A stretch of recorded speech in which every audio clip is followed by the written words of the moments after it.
Bienvenue à ce journal en langue française dont voici le sommaire. La réparation des victimes des atrocités et la justice font partie des piliers qui régissent la commission Vérité et Réconciliation sévère. Dans une réunion avec le corps de la magistrature ce vendredi, la commission Vérité et Réconciliation vouloir travailler en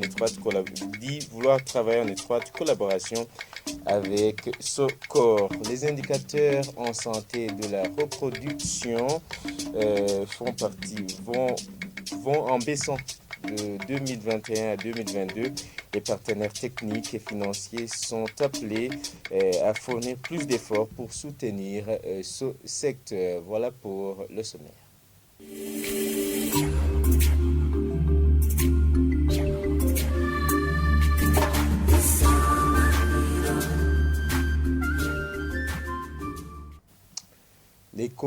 Les confessions religieuses doivent promouvoir la dignité de l'homme car il est une créature divine. Dans son exposé en cours d'un atelier d'échange organisé par la Commission nationale indépendante des droits de l'homme avec les leaders religieux à Gitega, l'abbé Désiré Niyibizi a indiqué que l'être humain mérite l'amour et le respect inconditionné. Pour lui, cela ne pourrait en aucun cas dépendre des législations en vigueur, mais plutôt des actions des églises qui méritent avant tout son identité en tant qu'enfant de Dieu. Suivez. Les confessions religieuses sont bâties sur la parole de Dieu. C'est la base. Leur mission découle de la mission même de Jésus, la mission que le Seigneur a eu à démontrer de promouvoir l'homme dans sa totalité. Alors, nous avons compris, de par la parole de Dieu, que l'homme est une créature divine. L'homme, c'est un enfant de Dieu. Il est créé à l'image et à la ressemblance de Dieu. Sa dignité foncière, c'est celle-là. C'est que l'homme n'est pas créé par les hommes. Il a une dignité qui ne se donne pas. Il a une dignité qui ne reçoit pas des hommes. Il est inimitable. Il est identique à lui-même. Il est unique. L'homme mérite pour ce faire d'être respecté, d'être aimé partout, d'être valorisé partout où il est. Il a une conscience, il a une liberté, il a une volonté.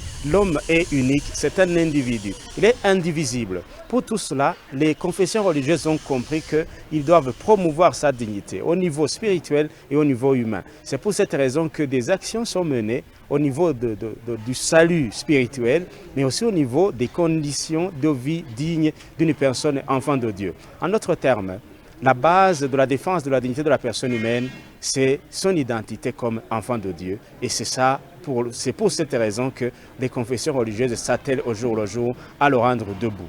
La gloire de Dieu, c'est l'homme debout, spirituellement et humainement. Les législations humaines, tout ce que l'homme a fait comme loi vient corroborer à cette mission que les églises ont foncièrement de par leur vocation divine, de par leur vocation transcendantale. Les Burundais sont appelés à respecter les piliers de la Commission Vérité et Réconciliation qui sont la justice et la réparation des victimes des atrocités qui ont été commises dans les années 70. Cela a été dit ce vendredi par le président de la CVR, la Commission Vérité et Réconciliation, dans une réunion avec le corps de la magistrature. La ministre de la Justice se réjouit de ces conseils de la CVR tout en précisant qu'ils vont mettre en application ce qui a été conseillé. Lors de cette réunion, Pierre Claver Ndaïchalié, président de la commission Vérité et Réconciliation, a exhorté les membres du corps de la magistrature à mettre en avant la vérité dans le métier. Pour sa part, Domine Nebanyankimbona, ministre de la Justice, promet que son ministère va travailler en respectant les piliers de la Commission Vérité et Réconciliation. Le ministre de la Justice se réjouit du pas déjà franchi par la sévère, tout en appelant les Burundais qui connaissent la vérité sur les atrocités qui ont été commises dans les années 1970 à répondre massivement dans la campagne des audiences publiques prévues dès le mois de mars en cours. C'était un reportage signé Jean-Marie Vianney Ngendakumana. La majorité des indicateurs en santé de la reproduction ont chuté en 2022 au Burundi par rapport à l'année précédente 2021. Affirmation sortie ce jeudi dans une réunion de la coordination des intervenants en ce domaine organisée par le Programme national de la santé et de la reproduction tenu à Bugarama, c'est en province Muramvya. Certains participants appellent les partenaires techniques et financiers œuvrant dans ce domaine à concentrer leurs efforts sur les provinces qui présentent des indicateurs les moins performants pour que cette tendance soit renversée en 2023. Suivez.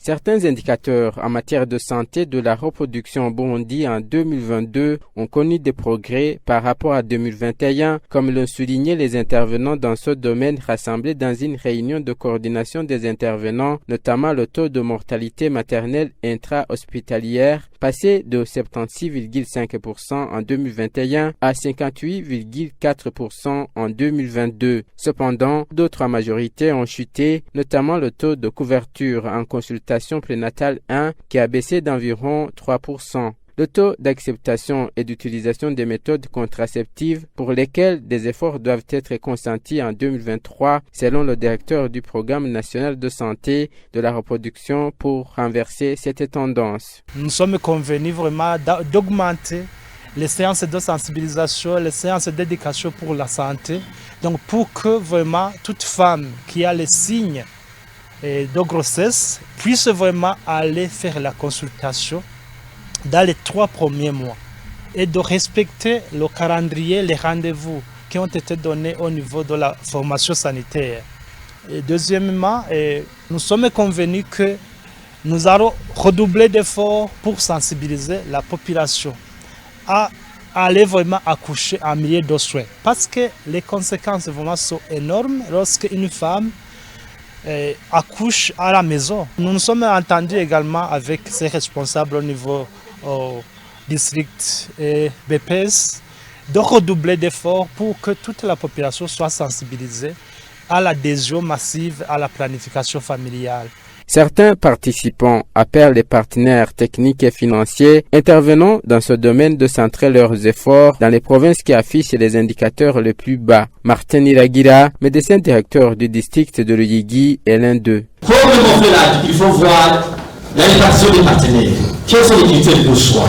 En fonction, il faut répartir ces partenaires en fonction des défis qui sont sur le terrain, au niveau des provinces et au niveau des districts sanitaires. Cette activité a été financée par le Bureau de l'Organisation mondiale de la santé au Burundi.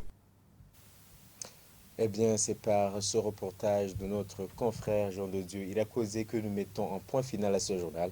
Merci de nous avoir suivis. Bonne suite des programmes sur la télévision Isanganiro.